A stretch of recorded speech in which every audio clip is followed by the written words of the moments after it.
सिंधुदुर्ग में नीतीश राणे ने उद्धव ठाकरे, संजय राउत और अनिल परब पर एक के बाद एक तीखे सवाल दागे। रामदास कदम द्वारा बाला साहेब ठाकरे को लेकर किए गए दाव पर उन्होंने पूछा कि उद्धव ठाकरे चुप क्यों हैं, क्या कहने की हिम्मत नहीं। संजय राउत के पुणे मेट्रो घोटाले के आरोप पर तंज कसते हुए राणे बोले, क्या उस वक्त राउत वेटर थे जो देख रहे थे किसने क्या खाया। अनिल परब के नार्को टेस्ट की मांग पर उन्होंने पलटवार करते हुए कहा, सबकी नार्को टेस्ट होनी चाहिए, उद्धव ठाकरे का बेड भी तैयार रखो। आइए सुनते हैं क्या कहा नीतीश राणे ने। बघा, मंगेश लोके एका नुसतं एका गावापुरते कार्यकर्ते नाही आहेत, पण वैभववाडी तालुका म्हणून आणि सिंधुदुर्ग जिल्हा म्हणून आतापर्यंत त्यांनी ज्या पक्षामध्ये शिवसेना उभाटामध्ये काम करत होते तिथे अतिशय प्रामाणिक पद्धतीने त्यांनी तो पक्ष वाढवण्यासाठी आतापर्यंत ते प्रयत्न करत होते। शेवटी त्यांचा हेतू विकासाचा आहे, गावाचा, तालुक्याचा, जिल्ह्याचा विकास झाला पाहिजे हा त्यांचा मुख्य दृष्टिकोन आहे। आणि हीच प्रमुख एकच मागणी त्यांनी मला प्रवेशाच्या वेळी ठेवली की मानितेजी, तुमच्या भारतीय जनता पक्षामध्ये मी प्रवेश करत असताना माझ्या गावाचा, तालुक्याचा तुम्ही विकास करावा, हा एकमेव त्यांची मागणी होती। त्या दृष्टिकोनातून आज आदरणीय पंतप्रधान मोदीजी, आमचे मुख्यमंत्री आदरणीय देवेंद्र फडणवीसजी, आमचे प्रदेश अध्यक्ष आदरणीय रवी चव्हाणजी, आमचे खासदार सन्मान्य राणे साहेब, आमचे जिल्हा अध्यक्ष सन्मान्य प्रभाकर सावंतजी आणि भारतीय जनता पक्षाचे सर्वच आमचे जे प्रमुख नेते मंडळी आहेत त्यांच्या सगळ्यांच्या नेतृत्वाखाली, मार्गदर्शनाखाली आज त्यांनी भारतीय जनता पक्षामध्ये प्रवेश केलेला आहे।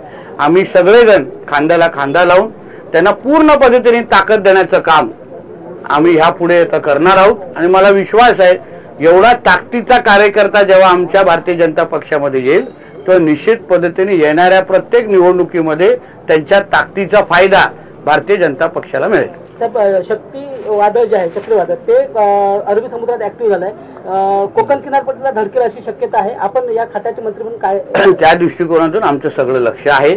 आमचं वादळ कुठल्या दिशेने काय होऊ शकतं त्या बाबतीमध्ये सरकार म्हणून आणि प्रशासन म्हणून आम्ही सतर्क आहोत।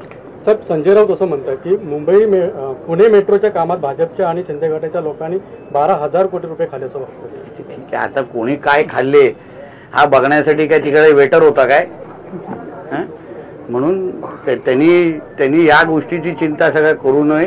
कोरोनाच्या काळात त्याच्या मालकाने आणि त्याच्या मालकाच्या कुटुंबाने किती खाल्ले ह्याचा पहिलं त्यांनी महाराष्ट्राला हिशोब द्यावा आणि मग बाकीच्या खाण्यावर त्यांनी लक्ष द्यावं। त्याचे उत्तर जे रामदास कदमजींनी आरोप केला त्याचं उत्तर उद्धव ठाकरेंनी दिलं पाहिजे आणि अनिल परबच्या आरोपाचं उत्तर रामदास कदमजींनी दिलं पाहिजे, कारण का सत्य हे ते लोकच सांगू शकतात ना।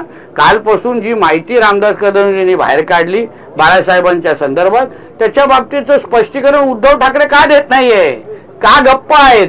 तुम्हाला अनिल परब का लागतोय, तुम्हाला भास्कर जाधव का लागतोय, तुम्हाला हे अन्य लोक का लागतायत? तुमच्या वडिलांबद्दल अगर कोणी अशी माहिती दिली असेल तर तुम्ही ठणकावून पत्रकार परिषदेमध्ये सांगितलं पाहिजे की बोलणारा व्यक्ती खोटं बोलतोय, माझ्या वडिलांची, माझ्या कुटुंबाची तुम्ही बदनामी करू नका, मी आबरू नुकसानीचा दावा टाकीन, बोलण्याची हिंमत उद्धव ठाकरेंनी खरं म्हणलं आतापर्यंत दाखवली पाहिजे होती। हे विषय दुसरीकडे घेऊन जाण्यापेक्षा महाराष्ट्राच्या जनतेला सत्य समजण्याचा, ऐकण्याचा अधिकार आहे। रामदास कदम यांची नार्कोटेस्ट झाली पाहिजे असंही म्हणताय। जाऊन दे ना नार्कोटेस्ट, सगळ्यांचे एकत्र जाऊन दे, बाजूला उद्धव ठाकरेचे पण बेड लावा, होऊन दे ना एकत्र नार्कोटेस्ट, जेणेकरून दूध का दूध पाणी का पाणी कधीतरी झालं पाहिजे।